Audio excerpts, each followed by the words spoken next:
13 বছর হয়ে গেছে আমি আমার বাবাকে দেখি না।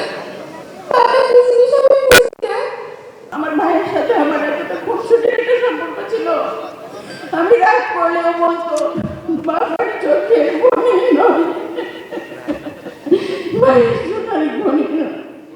পতিত আওয়ামী ফ্যাসিবাদ শাসনে গুম খুন নির্যাতনের শিকার পরিবারের স্বজনদের কান্না আর আকুতিতে ভারী হয়ে ওঠে বাংলাদেশ চীন মৈত্রী সম্মেলন কেন্দ্রের মিলনায়তন। আমরা বিএনপি পরিবার ও মায়ের ডাকের আয়োজনে 9 শতাধিক গুম খুন নির্যাতনের শিকার পরিবারের স্বজনদের সঙ্গে মতবিনিময় করেন বিএনপি চেয়ারম্যান তারেক রহমান। নিজেদের দুর্বিষহ সময়ের চিত্র তুলে ধরেন ভুক্তভোগী পরিবারের সদস্যরা। তাদের কান্না আর হাহাকারে সৃষ্টি হয় হৃদয় বিদারক এক পরিবেশের। স্বজনহারাদের আকুতি আর কান্নায় আবেগাপ্লুত হয়ে পড়েন দলের চেয়ারম্যান তারেক রহমান। প্রধান অতিথির বক্তব্যে তারেক রহমান জানান, দেশের গণতান্ত্রিক আন্দোলনে যারা জীবন দিয়েছেন, ত্যাগ স্বীকার করেছেন, সামর্থ্য অনুযায়ী অতীতের মতোই তাদের পাশে থাকবে বিএনপি।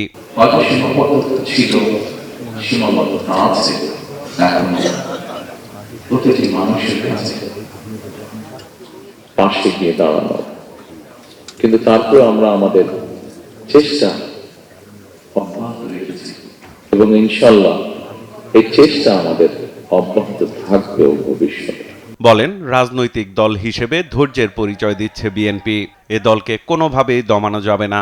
আমি বিশ্বাস করি, দৃঢ়ভাবে বিশ্বাস করি, যে দলের নেতাকর্মীরা অন্যায়ের বিরুদ্ধে এ ধরনের আকর্ষণীয় ভূমিকা রাখতে পারে, সেই দলের বিরুদ্ধে ষড়যন্ত্র কিংবা অপপ্রচার চালিয়ে কেউ এই দলকে দমন করে রাখতে পারে না। তারেক রহমান বলেন, দেশের গণতন্ত্র প্রতিষ্ঠা না করতে পারলে মুক্তিযুদ্ধ থেকে গণতান্ত্রিক আন্দোলনের সব শহীদের প্রতি জুলুম করা হবে। বাংলাদেশের দলমত নির্বিশেষে প্রতিটি মানুষ যারা গণতন্ত্রে বিশ্বাস করেন,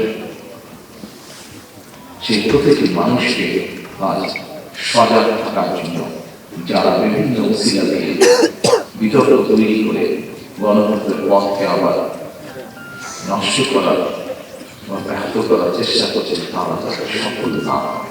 বিগত দিনের সব অন্যায়ের সুষ্ঠু বিচার নিশ্চিতে সবাইকে ধৈর্যের সঙ্গে কাজ করারও আহ্বান জানান বিএনপি চেয়ারম্যান তারেক রহমান। সাইফুল রিপন, দেশ টিভি, ঢাকা। এবং সরকার